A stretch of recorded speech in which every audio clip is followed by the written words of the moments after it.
대림절이라고요. 성탄절을 오기 전까지 4주, 오늘 11월 마지막 주일부터 이제 성탄절 주일 전 세 번째 주일까지 모두 대림절 기간이 4주간 계속되는데, 대림절은 보신 영상처럼 누군가를 기다릴 마음으로 우리가 예배하고, 또 누군가를 기다리는 그 마음이 곧 예수님을 기다리는 그 신앙으로 그렇게 발전하는 그런 기간입니다. 그래서 대림절 기간 동안에는 이런 기다림의 신앙이라고 해서요, 이런 기다림을 시로 적고 또 노래하는 그런 일들이 많은데, 오늘 아침에 제가 받은 그런 문자가 하나 있는데 한번 읽어드리겠습니다. 대림절을 맞이해서 학생이 쓴 시가 있는데, 한번 시라고 해야 되나요? 한번 읽어드리겠습니다. 마당을 쓸어내립니다. 가랑잎도 강아지 발자국도 깨끗이 지웁니다.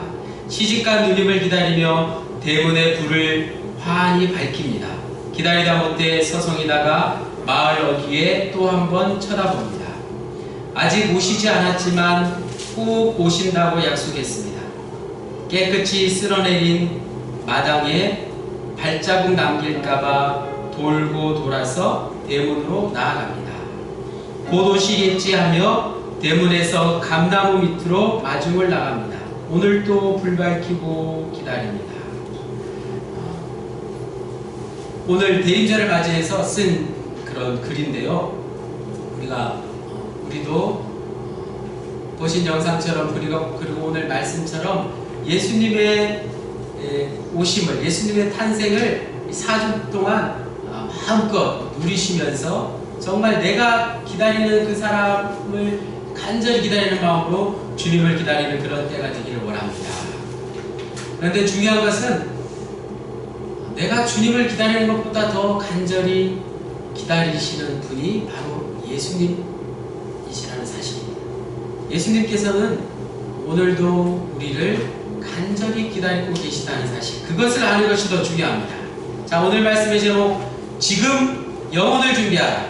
오늘을 살아가는 우리 현대인들에게 종말, 마지막 때를 아는 것이 무슨 유익일까요? 많은 사람들이 유행가 가사처럼 노세 젊어서 놀아, 그렇게 흥청망청 놀면서 즐기면서 쾌락과 유흥 가운데 살아갑니다. 그러나 성경은 오늘 우리에게 분명히 말씀하고 있습니다. 마태복음 25장에 신랑을 기다리는 10처녀가 있었는데 그 중에 5처녀는 기름을 준비했고, 기름을 준비하지 않은 5처녀는 혼인잔치에 들어가지 못했다는 이야기입니다. 여러분은 어디에 속하십니까? 지혜로운 5처녀와 어리석은 5처녀를 구분하는 가장 중요한 게 무엇입니까? 지혜로운 5처녀와 어리석은 5처녀에게는 공통점이 있었는데, 둘 다 신랑이 언제 올지 몰랐다는 것입니다. 신랑이 언제 올지 정확하게 아는 것, 그것은 지혜가 아닙니다. 지혜의 여부는 언제 올지를 아는 것이 아니라 무엇을 준비하는 것이요? 기름을 준비하는 것. 오실 신랑을 기다리면서 기름을 준비하느냐 못하느냐, 그것이 바로 지혜가 있느냐 없느냐의 차이입니다. 여러분, 기름을 준비하고 계십니까? 지혜 있는 사람은 신랑이 오는 때가 지금이라고 생각하여 기름을 언제나 준비했고, 어리석은 처녀는 나중이라고 생각하고 기름을 준비하지 않았습니다. 우리는 그 때를 아무도 알 수 없습니다. 하나님이 왜 종말의 때를, 그 시각을 우리에게 모르게 하셨을까요? 종말의 때를 아는 것이 우리에게 유익하다면 분명히 하나님께서 우리에게 가르쳐 주셨을 것입니다. 그러나 상식적으로도 잘 생각해보니 종말의 때를 아는 것은 결코 중요한 것이 아닙니다. 만일 종말의 때를 사람들이 알게 된다면 어떤 일이 일어날까요? 아직도 날수가 많이 남아있으니까 놀면서 하자, 천천히 하자, 조금 더 있다 해도 된다 라면서 삶을 엉망으로 살아갈 것입니다. 그러나 종말의 때가 언제인지는 모르지만 분명히 온다는 것을 기대하며 대림절 신앙으로 살아가는 것, 그것은 오실 주님을 간절히 기다리는 마음으로 세상을 똑바로 살아갈 수 있게 한다는 것입니다. 그래서 우리는 늘 주님이 언제 오실지 모른다는 그 긴장감, 이것을 종말신앙이라고 하는데 마치 오늘이 종말의 때인 것처럼 하루하루 살아가는 것입니다. 지금 예수님이 오시는 것처럼 깨어있는 것입니다. 만일 예수님이 2-3시간 후에 우리 앞에 나타나신다면 여러분 무엇을 하시겠습니까? 미워하고 싸우고 다투고 화내고 성내는 일을 계속하시겠습니까? 화해하고 부둥켜하고 회개하기에도 바쁠 시간입니다. 그러니 우리는 평상시에도 언제나 후자의 삶을 살아야 할 것입니다. 첫 번째, 지금 우리가 할 일은 어둠의 일을 벗을 때입니다. 하나님이 우리에게 원하시는 것은 종말의 때를 정확히 아는 것이 아니라 그 때가 지금, 바로 지금이라고 생각하며 사는 것입니다. 그런 마음이 있어야 우리가 바른 신앙생활을 할 수 있습니다. 우리는 종말 신앙에 대해서 너무나도 약합니다. 지금 당장 예수님이 오시리라 생각하며 사는 사람이 우리 믿는 자들 가운데도 과연 얼마나 되겠습니까? 그러나 성경은 오늘 본문 11절 말씀에서 지금 자다가 깰 때라고 분명히 말합니다. 12절에 어둠의 일을 벗을 때가 바로 지금이라고 말합니다. 빛의 갑옷을 입으라고 우리에게 말합니다. 그러면서 신랑을 맞기 위해 우리가 준비해야 할 기름, 바로 그 기름이 무엇이냐? 13절 예를 들어서 우리에게 말씀하고 있습니다. 기름해야 된다는 것 첫 번째가 무엇입니까? 바로 방탕하지 말아야 하는 것입니다. 방탕하게 산다는 것, 삶의 원칙 없이 산다는 것, 자기 마음대로, 자기 욕심대로, 기분대로 사는 것입니다. 하나님의 에덴 동산에 남겨두신 원칙, 선악과를 따먹지 말라라는 것이었습니다. 그것을 따먹는 것이 곧 방탕, 그것의 시작이었습니다. 원칙이 사라지는 것이었습니다. 절제하지 못하고 물질을 함부로 사용하며 낭비하는 것입니다. 그렇게 살 때 주님을 맞이한다면, 내가 방탕한 삶을 살다가 주님을 맞이한다면 얼마나 부끄럽겠습니까? 하나님은 사도 바울을 통해서 이런 방탕함을 버리라고 오늘 우리에게 말씀하십니다. 그래서 우리가 늘 기도할 때 회개 기도를 해야 하는 이유, 내가 방탕하게 살고 있지 않은가? 어제 나의 행동이 설마 내 멋대로 한 행동은 아닌가? 늘 점검해 봐야 하는 것입니다. 둘째는 술 취하지 말아야 합니다. 우리나라는 여전히 술을 좋아합니다. 특히 젊은이들이 술에 대해서 너무 관대합니다. TV를 켜면 술 마시는 모습, 술 얘기, 술 광고, 술 버릇, 술 마시고 실수한 얘기들을 서슴없이 이야기합니다. 우리나라 대학생의 52%, 절반이 넘는 젊은이들이 술 때문에 공부를 하지 못하는 사실을 여러분 알고 계십니까? 대학생들에게 물어서 조사를 했더니 절반 이상이 술 때문에 공부를 하지 못하고 있다는 사실. 얼마나 안타까운 것입니다. 술 문제를 결코 우습게 봐서는 안 됩니다. 술은 기독교가 이 나라에, 조선 땅에 들어오던 때나 오늘 지금이나 여전히 이 나라를 병들게 한다는 사실을 기억해야 합니다. 세 번째는 음란하지 말고 우색하지 말아야 합니다. 5 처녀가 신랑을 맞이할 때 준비한 그 기름 3가지, 방탕하지 말아야 하고 술 취하지 말아야 하고 음란하지 말아야 하는 것입니다. 중국 북경에 가면 화면에 보시는 것처럼 큰 성이 있습니다. 자금성이라는 것입니다. 500년 이상 중국 최고 권력의 중심지였던 황제가 살던 궁궐로서 이곳에는 각종 기구와 예술품이 만여 개가 넘는 방이 몇 개가 있다고요? 방이 10,000개가 있는 성입니다. 그리고 잘 조성된 무릉도원과 같은 낙원, 정원이 있는 곳입니다. 이 황궁과 이곳의 유물은 명나라와 청나라 시대 중국 문명의 가장 귀중한 증거로 오늘날까지 보존되어 있습니다. 그런데 자금성에 가면 꼭 듣는 말이 있습니다. 자금성에 한번 가보셨나요? 가면 다들 이렇게 얘기합니다. 자금성에 살던 중국 황제들은 3,000명이 넘는 궁녀들을 거느리고 살았으니, 후궁들을 거느리고 살았으니 얼마나 행복했을까 라고 아예 자랑 아닌 자랑을 하는 것을 듣게 됩니다. 하지만 그 말은 곧 얼마나 외로웠을까 라는 질문으로 우리에게 되더라고요. 부인이 3,000명이었다는 게 행복한 일입니까? 불행한 일입니까? 여기서 우리는 귀하다라는 말의 의미를 생각해 볼 수 있습니다. 귀하다는 말 아시죠? 귀하다는 말의 반대말은 두 가지입니다. 귀하다, 아주 귀하다라는 말의 반대말은 첫 번째 흔하다라는 말을 사용합니다. 그리고 두 번째는 천하다라고도 합니다. 귀하다라는 말의 반대말이 왜 두 개일까요? 귀하다는 말의 반대말은 흔하다와 천하다입니다. 귀하다는 말의 반대가 두 가지인 이유, 그것은 귀하다는 말의 반대 흔하다라는 말이 동시에 천하다는 말의 의미를 가지고 있다는 것입니다. 흔한 동시에 천하다는 말을 하게 되는 것입니다. 왜 그렇습니까? 흔하면 천하게 되는 것입니다. 무슨 말이냐?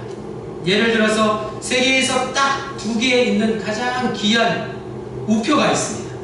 우표 아시죠? 오래된 우표, 아주 귀중한 우표는 아주 고가의 그런 소장품인 것 우리가 잘 알고 있습니다. 세계에서 가장 귀하고 비싼 우표가 딱 두 장 있는데 그중 하나를 가진 우표 수집가는 그 사실을 알게 되었을 때 상대방의 우표를 고가에 사려고 한답니다. 만약 상대방의 우표를 1억을 주고 샀다면 그 1억짜리 우표를 사자마자 그 자리에서 찢어버린다고 합니다.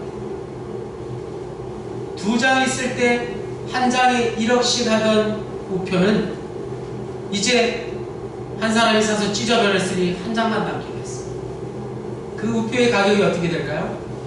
1억 하던 우표가 이제 한 장 남았어. 5억도 할 수 있고 10억도 할 수 있게 된다는 사실. 세상에서 하나밖에 없다는 그 이유 때문에 두 개 있는 것과 하나 있는 것은 이처럼 큰 차이를 갖게 되는 것입니다. 마찬가지로 자금성에 거하던 황제가 3,000명의 여인을 거느렸으니 그 사랑은 3,000분의 1밖에 되지 못하는 것입니다. 여러분, 진정한 사랑은 단 하나밖에 없습니다. 사랑은 하나밖에 없습니다. 무슨 말입니까? 부모와 자식 간의 사랑, 형제 간의 사랑, 이웃 간의 사랑, 다 영원한 것이 아닙니다. 오직 단 하나의 사랑, 하나님의 사랑, 그것만이 영원한 것입니다. 하나님의 사랑, 그 사랑 하나만이 본래 하나인 사랑인 것입니다. 차차 신앙이라고 들어보셨습니까? 차차 신앙. 한의사인 한 장로님이 친구에게 전도를 했습니다. 그런데 그 친구는 전도할 때마다 차차 믿지 뭐 늘 이렇게 대답하셨어요. 차차 교회 가면 되지 뭐, 늙어서 교회 가면 되지 뭐, 차차 하지 뭐, 늘 이렇게 미루기만 했어요. 그러다가 어느 날 그 차차 할아버지가 허리가 갑자기 아파서 그 장로님에게 달려와서 침 좀 놔달라고 했어요. 허리가 너무 아파서 빨리 침을 맞아야 하는데 그 장로님이 그 차차 어르신에게 이렇게 말했답니다. 나도 차차 놔줄게. 침 차차 놔줄게. 이렇게 이야기해요. 안타깝지만 먼저 예수를 믿은 우리도 대부분 이 차차 신앙으로 살아가고 있지는 않습니까? 우리에게 할 일이 얼마나 많은데 하나님의 나라를 위해서 하나님의 뜻을 이루기 위해서 우리가 해야 될 것이 얼마나 많은데 나중에 하면 되지, 여유 있으면 하면 되지 하는 것 모두가 다 이 차차 신앙과 다를 것 없습니다. 두 번째, 지금 우리가 영혼을 준비해야 하는 말씀. 지금 빛의 갑옷을 입을 때입니다. 사도 바울은 우리가 전혀 할 수 없는 일을 억지로 강요하는 것이 아닙니다. 강요받으면서 어쩔 수 없이 하는 것, 그것은 율법주의와 같습니다. 구약에서 율법을 만들어서 그 율법대로 행하라고 했던 것과 다를 바 없는 것입니다. 그런데 그 율법은 예수 그리스도가 이 땅에 오심으로 완전하게 완성되었습니다. 더 이상 율법에 묶여있는 종이 아닙니다. 사도 바울이 말하는 것은 우리 주 예수 그리스도로 옷을 입으라. 오늘 본문 14절 말씀 우리가 다같이 함께 읽겠습니다. 시작. 오직 주 예수 그리스도로 옷 입고 정욕을 위하여 육신의 일을 도모하지 말라. 이 말씀이 공동번역 성경에는 이렇게 기록되어 있습니다. 주 예수 그리스도로 온 몸을 무장하십시오. 그리고 육체의 정욕을 만족시키는 생각을 하지 마십시오. 예수 그리스도로 옷 입는다는 것은 예수 그리스도에 대한 생각으로 우리의 온 몸을 무장하는 그리스도의 병사가 되는 것입니다. 그리고 육체의 정욕을 만족시키려는 생각을 아예 하지 말라. 그것이 바로 육신의 일을 도모하지 말라는 뜻입니다. 그리스도로 옷 입어야만 육신의 일을 도모할 필요를 느끼지 못하게 된다는 뜻입니다. 또 예를 들어서 우리가 공중 목욕탕을 들어갈 때를 잘 생각해 보십시오. 목욕하러 들어갈 때 여러분 잘 생각해 보십시오. 아무도 옷을 입고 목욕하러 들어가는 사람은 없습니다. 물론 목욕탕 주인 말고 목욕탕에 들어갈 때는 그 누구도 비싼 옷을, 화려한 옷을 자랑하며 들어가는 사람이 없다는 것입니다. 자신의 사회적 지위가 높다 해도 내세울 수가 없습니다. 모두가 다 알몸뚱이가 되어서 목욕탕에 들어갈 수밖에 없습니다.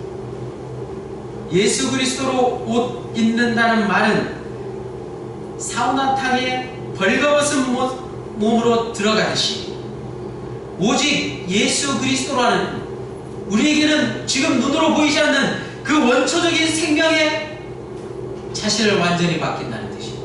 눈에 보이지 않는 옷입니다. 예수 그리스도의 옷, 그것은 생명에 자기 자신을 맡기는 것, 부활 생명에 내 생명을 완전히 맡기는 것을 뜻합니다. 그런 사람은 이제 더 이상 자기 자신에 대한 욕망을 남에게 과시하지 않습니다. 자기에 대해서 별로 신경 쓰지 않게 되고 자기 중심의 모든 생각들로부터 뱀이 허물을 벗듯이 벗어나게 되는 것입니다. 그제서야 이웃에게 해코지 하는 일, 이웃을 밟고 일어서서 남을 누르고 내가 앞서가려는 것, 그것이 옳지 않다는 것을 깨닫게 됩니다. 다시 한번, 어떻게 하면 우리가 예수 그리스도로 옷 입을 수 있을까요?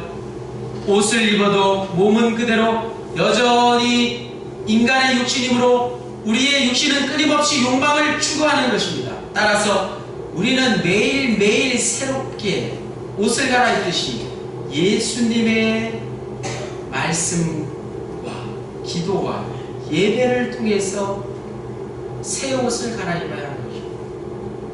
그래서 사도 바울이 고린도전서 15장 31절에서 말씀한 대로 나는 날마다 죽노라 고 고백한 것입니다. 매일 예수 그리스도로 옷을 입는 과정이 없으면 아무리 영적인 능력이 뛰어난 사람이라 하더라도 육신의 욕망에 사로잡히지 않을 수 없습니다. 우리가 잘 아는 성인 중에, 기독교의 성인 중에 어거스틴이라는 사람이 있습니다. 화면에 보시는 인물이 바로 어거스틴, 아우구스티스라고 해요. 아우구스티누스, 아울렐리우스 아우구스티누스라는 사람이 어거스틴, 같은 말입니다. 그가 회심한 이야기를 잠시 들려드립니다. 어린 시절 하나님이 주신 현명한 머리로, 뛰어난 지식으로 모든 학문을 두루 섭렵하는 것이야말로 인생의 최고 목적이라고 믿었던 어거스틴은 어머니가 전해준 신앙의 유산을 뿌리쳤습니다. 믿음을 저버렸습니다. 기독교는 더 이상 학문적으로 깊이가 없고 무식한 사람들이 모여서 시끄럽게 떠드는 수준 낮은 것에 불과하다고 생각했습니다. 어머니가 전해준 기독교를 팽개쳐버리고 그는 어떻게 되었을까요? 타락의 길을 걷기 시작했습니다. 어느 정도냐? 10대의 어린 소년의 나이에 10대에 흑인 노예를 첩으로 취해서 사생활을 낳기까지 했습니다. 그 이후로 수많은 타락의 길 속에서 387년 어느 날 그에게 들린 음성이 있었습니다. 정원에 앉아 묵상하고 있는데 그의 귓가에 들리는 음성은 다름 아닌 어린 아이들, 철없는 어린 아이들의 노래소리. 취하여 읽으라, 취하여 읽으라. 오늘날 주일학생들이 부르는 노래와 같습니다. 무엇을 취하여 읽으라는 말인지 생각하다가 문득 그의 손에 잡히는 책을 들고 펼쳤더니 바로 오늘 본문에 있는 말씀, 로마서 13장 14절 말씀. 육신의 정욕을 만족시키려 하지 말고 주 예수로 옷을 입으라. 오늘 본문에 있는 말씀이 성인의 길로 어거스틴을 인도하였습니다.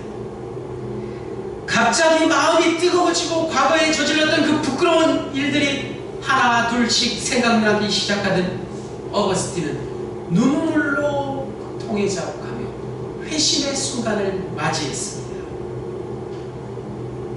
마지막 세 번째, 길 대신 예수님만이 생명입니다. 그렇다면 예수 믿는 오늘 우리의 삶의 목적이 무엇입니까? 고린도전서 10장 31절 말씀, 너희가 먹든지 마시든지 무엇을 하든지 다 하나님의 영광을 위해 하라. 하나님의 영광을 위하여 하라. 이것이 우리 삶의 목적입니다. 분명한 것입니다. 예수 믿는 자나 믿지 않는 자나 태초에 하나님께서 인간을 창조하신 목적이 무엇이라고요? 다 하나님의 영광을 위하여 하라. 하나님의 영광을 위하여 살라라는 말씀입니다. 이 길이 생명의 길입니다. 이 길만이 진리의 길입니다. 이 길로 가면 우리는 분명히 훌륭해지고 아름다워지고 이 세상은 근사해질 것입니다. 그러나 사단이 언제나 우리 앞에 나타나서 사망으로 우리를 인도하기 위해서 그 가는 길을 잃어버리게 하는 것입니다. 길을 잃어버리게 하기 위해서 우리의 삶의 목적을 바꿔버렸습니다. 오늘날 많은 사람들, 이 세상에 사는 대부분의 사람들의 목적이 무엇입니까? 우리는 원래 하나님을 위해 먹어야 하고 하나님을 위해서 돈 벌어야 하고 하나님을 위해서 일해야 하는데, 이렇게 말하는 것이 세상 사람들에게 웃음거리가 되어버렸습니다. 나 자신을 위해서 열심히 살아가고 육신의 정욕을 위해서 살고 나를 자랑하기 위해서 살고 다른 사람 위에 올라가서 그를 짓밟기 위해서 살아가고 있습니다. 그것을 버려야 합니다. 그것을 어떻게 하면 버릴 수 있을까요? 오늘 이 시간 우리가 꼭 기억해 가야 할 것, 우리가 어떻게 하면 하나님이 목적하신 삶을 살 수 있을까요? 우리가 실천할 수 있는 가장 중요한 것, 그것 한 가지만 기억하고 갑시다. 이제 12월 한 달을 앞에 두고 저와 여러분이 반드시 실천해야 할 일이 하나 남아 있습니다. 그렇죠? 12월이면 우리 구세군이 거리에 나가서 무슨 일을 합니까? 예수님께서 하신 대로 우리는 어려운 이웃들과 함께하는 삶을 실천해야 할 때 그 때에 이르렀습니다. 지난 화요일 목회자 세미나에서 장순흥 한동대학교 총장님의 강의를 듣고 왔습니다. 한동대학교 여러분 아시죠? 포항에 가까운 우리 지역에 있습니다. 한동대학교가 다른 학교들과 분명히 다른 점이 있습니다. 우리가 열심히 공부해야 하는 것은 개인의 출세를 위한 것이 아니라 더 좋은 세상을 만들고 이웃을 돕고 아름다운 세상을 만들기 위함이다. 이렇게 가르칩니다. 한마디로 배워서 남줘라. 이것이 한동대학교의 목표입니다. 학생들을 가리키는 목표, 배워서 잘되라가 아니라 배워서 남줘라는 것입니다. 배워서 남주랴, 배워서 남줄 수 없다가 아니라 배워서 남을 주기 위해서 공부를 하고 있습니다. 한동대학교는 이웃의 문제를 발견하고 해결하려고 노력하는 학생들을 배출하는데 목적을 두고 있고 학교가 개교한 일에 수많은 인재들이 저대로 배워서 남주는 일을 하고 있습니다. 학생들에게 이웃의 고통에 참여하며 동참하며 그 고통을 함께 하는데 도전하라고 가르치는 것입니다. 마지막으로 어느 책에 나오는 친절에 대한 글을 우리가 다 함께 읽으면서 말씀을 마치려고 합니다. 앞에 글씨가 보이시나요? 보이시는 분들 천천히 한번 읽어보겠습니다. 친절에 대한 글을 우리가 함께 나누면서 우리가 오늘 예배를 마치고 돌아가셔서 반드시 실천해야 될 것 무엇이라고요? 이웃사랑의 실천입니다. 같이 읽겠습니다. 시작. 친절은 다른 사람으로 하여금 나에게 신세를 지게 하는 것과 같다. 내가 먼저 친절을 베풀면 상대방은 받은 친절을 무언가로 되갚아 주고 싶어 한다. 내 마음에 안 드는 사람에게도 내가 먼저 웃는 얼굴로 인사하고 먼저 손 내밀어 두 손을 잡고 작은 수고를 베풀어 도움을 주면 사람과 사람 사이에 따뜻한 정이 흐르게 된다. 친절은 최소의 수고와 비용으로 최대의 성과를 낼 수 있는 최고의 투자이다. 내가 모른 척하고 지나친 사람은 그도 나를 보고 모른 척하고 지나갈 것이나 내가 달려가서 반갑게 인사한 사람은 이 다음에 나를 못 본 척하지 않을 것이다. 친절은 요구하지 않아도 먼저 베푸는 것이고 필요한 것을 미리 알아서 알려주는 적극성이다.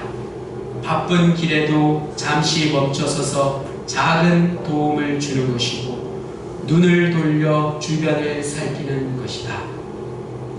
앞만 보고 가는 사람은 친절을 베풀 기회를 만나지 못한다.